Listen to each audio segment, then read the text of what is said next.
Hello everyone, कैसे हैं आप सब। मेरा नाम नीलोफ़र है। वेलकम बैक टू प्रॉक्सी ज्ञान। तो जैसे मैंने कहा था कि हमने एग्रीकल्चरल और रूरल डेवलपमेंट की सीरीज़ स्टार्ट की है NABARD assistant manager grade A exam के लिए। वो सीरीज़ हम लोग कंटिन्यू कर रहे हैं। पार्ट 1 और पार्ट 2 हो गए हैं इसके। पार्ट 3 आज हम लोग करेंगे। इस पार्ट 3 को अच्छे से समझने के लिए आप पार्ट 1 पार्ट 2 ज़रूर देखिएगा। तो चलिए आज का लेक्चर स्टार्ट करते हैं। लेक्चर स्टार्ट करने से पहले एक इम्पॉर्टेंट इन्फॉर्मेशन आप सबके लिए। हमारे एक चैनल प्रॉक्सी ज्ञान ने एक नया इनिशिएटिव स्टार्ट किया है कि आपको जो भी एग्जामिनेशन की क्वेरी हो या फिर कन्फ्यूजन हो, आप वन ऑन वन काउंसलिंग करके उस कन्फ्यूजन को दूर कर सकते हैं। बहुत ही रीज़नेबल प्राइस में काउंसलिंग आपको मिलेगी, तो ज़रूर बुक कीजिएगा। चलिए आज का लेक्चर हम लोग स्टार्ट करते हैं। आज का जो हमारा टॉपिक है वो है फील्ड क्रॉप्स और उनके क्लासिफिकेशंस। पहले तो जानते हैं कि फील्ड क्रॉप्स होते क्या हैं और उनके क्लासिफिकेशन किस टाइप से होते हैं, किस कंडीशन पे उनके क्लासिफिकेशंस होते हैं। ये सारा कुछ आज हम इस लेक्चर में पढ़ेंगे। तो चलिए स्टार्ट करते हैं। फील्ड क्रॉप्स जो क्रॉप्स होते हैं वो अदर दैन फ्रूट्स और वेजिटेबल्स, जो कि हमें एग्रीकल्चरल पर्पस के लिए यूज़ हो, उसे बोलते हैं हम लोग फील्ड क्रॉप्स। जैसे कॉटन हो गया, हे हो गया और ग्रेन और फील्ड क्रॉप्स, राइट। जो भी हमें एग्रीकल्चरल पर्पस हो या फिर उससे हमें ज़्यादा से ज़्यादा यूज़ हो, उसे बोलते हैं हम लोग फील्ड क्रॉप्स।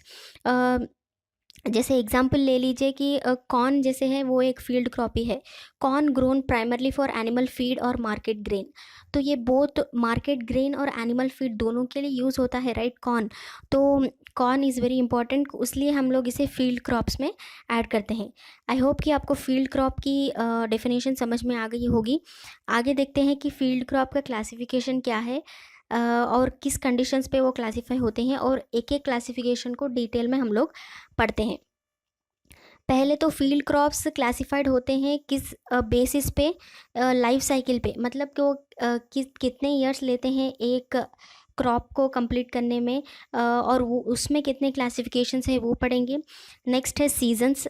सीजन्स में ऑब्वियसली 3 सीजन्स होंगे उसमें। वो सीज़न के हिसाब से उसमें क्या क्या क्रॉप्स आते हैं वो पढ़ेंगे हम लोग। उसके बाद क्लाइमेट के हिसाब से क्या क्या क्रॉप्स डिवाइड होते हैं कि ये क्लाइमेट में एक क्रॉप उगेगा और दूसरे क्लाइमेट में दूसरा क्रॉप ग्रो करेगा। ये सब हम लोग देखेंगे क्लाइमेट में। और इकोनॉमिक यूज़ के हिसाब से क्रॉप्स डिवाइड होते हैं, राइट। तो ये यूज़ के लिए क्या क्या क्रॉप्स हमें लगेंगे, डिफरेंट यूजेस के लिए डिफरेंट क्रॉप्स लगते हैं। तो सारे यूजेस के लिए डिफरेंट क्रॉप्स होते हैं। तो इकोनॉमिक यूज़ और या फिर एग्रोनॉमिक यूज़ के हिसाब से हम लोग क्रॉप्स को डिवाइड करते हैं। उसके बाद बॉटनी।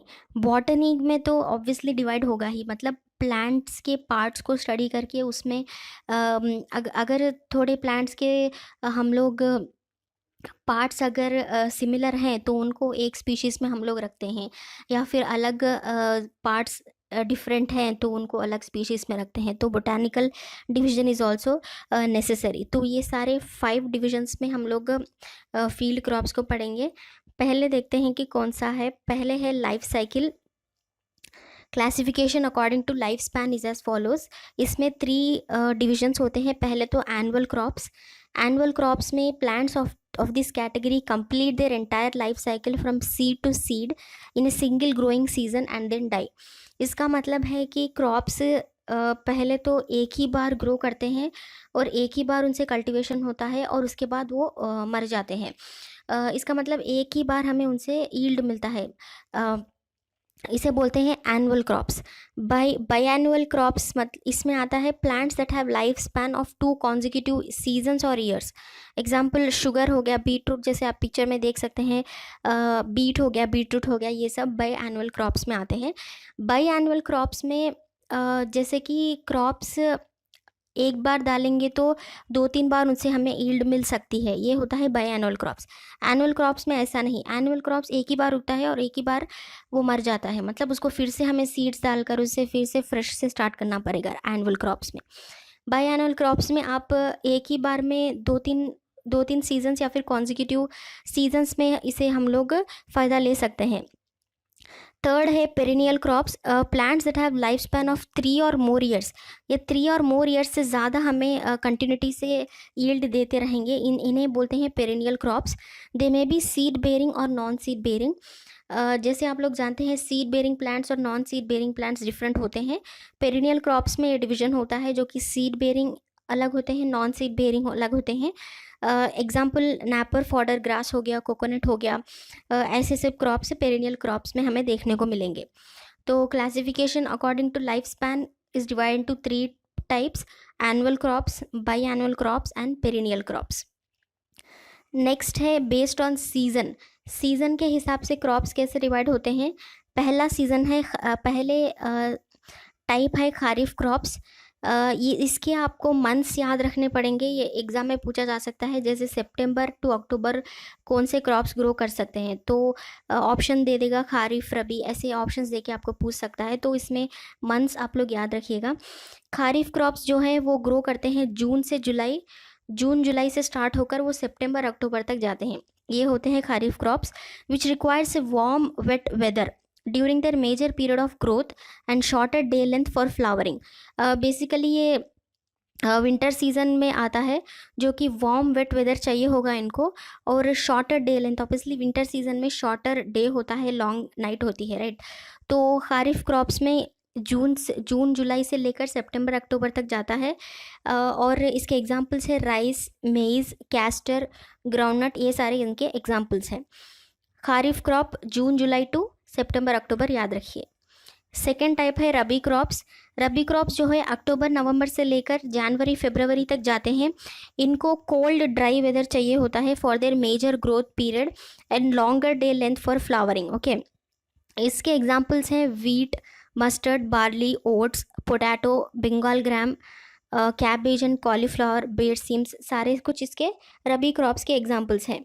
तो रबी क्रॉप्स जो है वो अक्टूबर नवंबर से लेकर जनवरी फरवरी तक इनका टाइम लेंथ होता है। थर्ड डिवीजन है समर क्रॉप्स। समर क्रॉप्स जो कि फरवरी मार्च से लेकर मई जून तक इनका टाइमलाइन है, जिन्हें चाहिए वार्म ड्राई वेदर इनको चाहिए होता है, और longer day. Obviously summer season में हमें लॉन्गर डे देखने को मिलेगा, तो लॉन्गर डे इनको चाहिए फॉर फ्लावरिंग। इसके एग्जांपल्स है black gram, green gram, sesame, cowpea etcetera, और मैंगो भी हमें समर सीजन में ही देखने को मिलेगा। ऐसे कई सारे एग्जांपल्स इसमें आ जाते हैं। तो सीज़न के हिसाब से अगर देखें तो खारिफ हो गया, रबी हो गया, और समर क्रॉप्स हो गए। नेक्स्ट डिवीजन है क्लाइमेटिक कंडीशंस। क्लाइमेटिक कंडीशंस पर बेस्ड क्रॉप्स कैसे डिवाइड होते हैं देखते हैं। ट्रॉपिकल क्रॉप्स, ट्रॉपिकल क्लाइमेट के हिसाब से ट्रॉपिकल क्लाइमेट में कौन से क्रॉप्स ग्रो होते हैं। कोकोनट हो गया, शुगर केन हो गया। सब ट्रॉपिकल क्रॉप्स क्या होते हैं, राइस, कॉटन। टेम्परेट क्रॉप्स जो कि थोड़े हीट में ये लोग ग्रो करेंगे, वो हो गए वीट, बार्ली। पोलर क्रॉप्स जो कि ज़्यादा ठंडी में ग्रो करते हैं, वो पूरे पाइन्स के हो गए। और पैस्चर ग्रासेस जो है पोलर क्रॉप पोलर सीजन में हमें देखने को मिलेंगे। ये हो गया क्लाइमेटिक कंडीशंस के हिसाब से डिवीजन। नेक्स्ट डिवीजन है इकोनॉमिक इम्पॉर्टेंस के हिसाब से। Field crops can be classified according to their economic importance also. तो आगे देखते हैं कि क्या क्या डिवीजन है इसमें। सेरेल्स और ग्रेन क्रॉप्स, जो सेरेल्स या फिर पल्सेस हम बोल सकते हैं, वो जो कि एडिबल सीड्स होते हैं, हम लोग खाते हैं, दाल वगैरह होते हैं ना, वो उनको सेरेल्स और ग्रेन क्रॉप्स में डिवाइड करते हैं। सेरेल्स और grasses grown for their edible seeds such as wheat, oats, barley, rye हो गया, राइस, मेज़ हो गया, ये सारे सीड्स के शेप में ही होते हैं, राइट। इनको हम लोग खाते हैं, तो इनको ग्रेन क्रॉप्स या फिर सेरेल्स में डिवाइड किया जाता है। सेकंड है शुगर क्रॉप्स। शुगर क्रॉप्स मतलब जिससे हम लोग शुगर हासिल कर सकें। दीज इंक्लूड शुगर बीट और शुगर केन। शुगर क्रॉप्स ये हो गए। ऑयल क्रॉप्स, ऑयल क्रॉप्स मतलब ये इसमें सीड्स ही आते हैं, इनसे इन सीड से हमें ऑयल मिलता है, तो इन्हें ऑयल क्रॉप्स में डिवाइड करते हैं। Oil crops includes flax, soybean, peanut oil हो गया, सनफ्लावर से सनफ्लावर ऑयल, सेसेमी से सेसेमी ऑयल हो गया, कैस्टर बीन से हमें कैस्टर ऑयल मिलता है। ऐसे कई सारे सीड्स हैं जिससे ऑयल मिलता है, तो उनको ऑयल क्रॉप्स में हम लोग डिवाइड करते हैं। उसके बाद है फाइबर क्रॉप्स। फाइबर क्रॉप से फाइबर प्रोटीन मिलता है। तो this includes cotton, flax seeds, jute हो गया, रेमी हो गया, कई सारे फाइबर क्रॉप्स होते हैं जिनको हम लोग इकोनॉमिक यूज़ के हिसाब से डिवाइड करते हैं, राइट। मतलब कौन से क्रॉप्स हम लोग कैसे यूज़ करते हैं उनको वैसे डिवाइड करते हैं। फॉडर क्रॉप्स हो गए, दिस इंक्लूड्स अल्फाल्फा, Egyptian clover, sorghum, Sudan grass, grass pea, lab, Napier grass, millet, white cloves and red cloves, ये सारे कुछ फॉडर क्रॉप्स में यूज़ आते हैं। मतलब इनको हम लोग फॉडर के जैसे यूज़ करते हैं, इसीलिए इनको इस डिवीज़न में डाला गया है। फाइनल हो गया रबर क्रॉप्स। रबर क्रॉप्स में obviously different types of rubbers हमें देखने को मिलेंगे, जैसे पैरा रबर, कैस्टिला रबर, ऐसे कई सारे रबर क्रॉप्स। मतलब हम इसका यूज़ होता है रबर यूज़ करने में, तो इससे कई सारे मतलब पेंसिल रबर वो बनाने में यूज़ आता है, या फिर रबर ग्लोव्स बनाने में इन क्रॉप्स का यूज़ होता है। तो वो यूज़ के हिसाब से इनको डिवाइड किया गया है। नेक्स्ट है ट्यूबर क्रॉप्स। ट्यूबर क्रॉप्स हो गए पोटैटोज़, जेरूसलम आर्टिचोक, ऐसे कई सारे ट्यूबर क्रॉप्स भी हैं। रूट क्रॉप्स जैसे रूट में ग्रो होते हैं वो हो गए स्वीट पोटैटोज़, शुगर बीट, ऐसे कई सारे रूट क्रॉप्स हैं। मेडिसिनल प्लांट्स जैसे आयुर्वेदा में मेडिसिनल प्लांट्स यूज़ होते हैं, उनमें है कैस्टर बीन है, कई सारे मेडिसिनल प्लांट्स हैं। एलोवेरा हो गया, ऐसे कई सारे प्लांट्स हैं मेडिसिनल प्लांट्स में आते हैं जो कि मेडिसिनल यूज़ में आते हैं, तो उनको ये डिवीज़न में डाला गया। उसके बाद stimulants such as tobacco, tea and coffee, ऐसे कई सारे बेवरेजेस, इन सबको हम लोग अलग से डिवीज़न करते हैं। ये हो गया उनके इकोनॉमिकल यूज़ के हिसाब से हम लोग क्रॉप्स को कैसे डिवाइड करते हैं, ये हो गया इनके हिसाब से। उसके बाद है बोटैनिकल क्लासिफिकेशन। बोटैनिकल क्लासिफिकेशन जैसे मैंने कहा, बॉटनी में कैसे प्लांट के पार्ट्स को डिवाइड करते हैं, उनके फ्लावरिंग पार्ट्स को कैसे डिवाइड करते हैं। अगर सिमिलैरिटी है एक दो प्लांट्स में तो उनके दोनों को हम लोग एक ग्रुप में डालेंगे। वैसे अलग अलग सिमिलैरिटीज़ को देखकर डिफरेंस को देखकर कैसे डिवाइड करते हैं वो हम लोग देखेंगे बोटैनिकल क्लासिफिकेशन में। So it is based upon similarity of plant parts and flower structure. Plant parts और फ्लावर स्ट्रक्चर में क्या क्या सिमिलैरिटीज़ हैं या फिर डिफरेंसेस हैं उनको देखकर हम लोग इसमें क्लासीफाई करते हैं। This is a most important way of classification because it determines to what extent the plants are relatives. So of all the other classifications, botanical classification is very important, क्योंकि इससे हमें पता चलता है कि प्लांट्स के कितने स्पीशीज़ हो सकते हैं, कितने फैमिलीज उनमें डिवाइड हो सकते हैं। तो उससे प्लांट्स को स्टडी करने में हमें आसानी होगी कि इतने स्पीशीज़ के प्लांट्स को अगर हम लोग कुछ उन पर एक्सपेरिमेंट करते हैं तो सेम रिएक्शन इन सबको मिलेगा, राइट। तो अलग अलग हमें एक एक प्लांट को लेकर हमें एक्सपेरिमेंट करने की ज़रूरत नहीं पड़ेगी। अगर एक को करेंगे तो वो स्पीशीज़ के सारे लोगों को एक ही रिएक्शन हमें देखने को मिलेगा। तो that's why botanical classification is very important.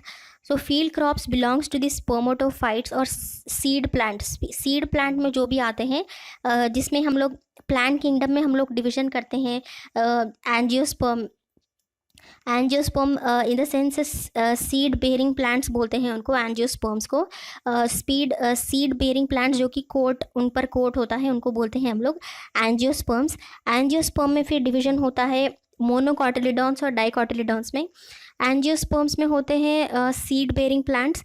मोनोकॉटिलिडॉन्स in the sense कि उनके सीड्स में एक ही कॉटिलिडॉन होता है। डाइकॉटिलिडॉन्स में उनके सीड में दो कॉटिलिडॉन्स होते हैं। तो angiosperm is further divided as mono and dicotyledons. So all the grasses which includes the cereals and sugar cane और मोनोकॉटिलिडॉन्स, इनका मतलब ग्रासेस या फिर सेरल्स और शुगर केन, इनके सीड्स में एक ही कॉटिलिडॉन होता है। उसके बाद the legumes and other plants. Leguminous plants in the sense होते हैं कि वो सीड के जैसे ही होते हैं और वो ड्राई होने के बाद हम उनको पल्सेस के जैसा भी यूज़ कर सकते हैं। The legumes and the other plants except the grasses. Leguminous plants में ग्रासेस बिल्कुल नहीं आते, याद रखिएगा। और एक्सेप्ट फॉर द ग्रासेस और क्लासिफाइड एज डाइकॉटिलिडॉन्स, इसमें दो कॉटिलिडॉन्स होते हैं। Each of this two classes is still further divided into orders, families, genera, species and varieties. ये मोनो और डाई में डिवाइड होने के बाद भी इनमें स्पीशीज़ अलग होती हैं, इनका जॉनरा अलग होता है, इनके फैमिलीज अलग होते हैं, इनके ऑर्डर्स अलग होते हैं। कई सारे डिविजन्स बोटैनिकल क्लासिफिकेशन में हमें देखने को मिलेंगे। फॉर एग्जांपल देखते हैं कि मेज़ क्रॉप, जैसे हम लोग कॉर्न ले लीजिए। कॉर्न एक मोनोकॉटिलिडॉन है जो बिलोंग करता है उसका ऑर्डर है हर्बेशियस, उसकी फैमिली है ग्रामिनी, और उसका जीनस है जी, और और वो स्पीशीज़ कौन सी में है, मेस की स्पीशीज़ में है। ऐसे कई सारे डिविजन्स हम लोग एक एक क्रॉप का एक एक ऐसे ऑर्डर, फैमिली, उसका जॉनरा क्या है, उसकी स्पीशीज़ क्या है, उसकी वेराइटी क्या है, ये सब एक एक क्रॉप का 5 to 6 डिविजन्स होते हैं। तो हमने देखा आज फील्ड क्रॉप्स क्या होते हैं, उनके क्लासिफिकेशन क्या होता है। क्लासिफिकेशन में भी based on time, based on climate, based on different types of economical uses, based on botanical classifications, ऐसे कई सारे हम लोग फील्ड क्रॉप्स के डिविजन्स देखें। उनके क्लासिफिकेशन में भी हमने डिटेल से पढ़ा। तो आज के लिए इतना ही। अगले लेक्चर तक टेक केयर, बाय बाय।